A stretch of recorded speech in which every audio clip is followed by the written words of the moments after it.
Ano naman yung minumukbang mo? Magbigyan niya naman yung ngalte. Pag ikaw sumakit yung tiyan mo, malaklak ka na naman. Gawin mo ha. Smiyo ka. Hindi naman. Sumama mo. Ano naman yan dinadalo? Ah, ano? Kalabaw daw yun. Di ka pa busog dyan, di mo pa kaya yan.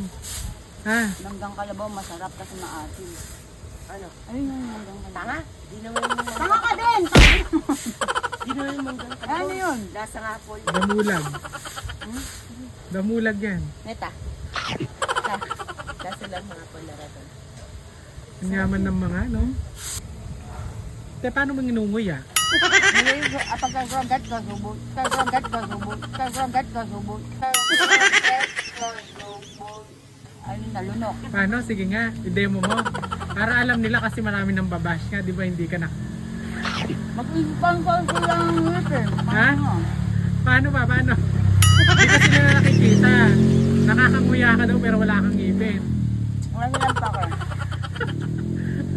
O Gusto nila ano nila. sponsor. Hmm. Ano bang gusto mo? Ngipin ng baka? Kahit ngipin na lang ng patep, ngipin na lang ng patep, ngipin na lang ng patep, ngipin na lang ng patep. Para masaya ka. Ngipin ng... Patay. Para... Oh, yung may mga second hand po dyan na ano, pusto. Yung mga hindi na ginagamit.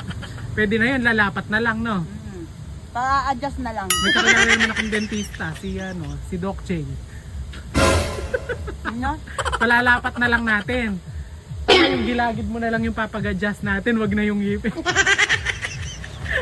No, yung gilagid mo na lang yung palalapatin natin sa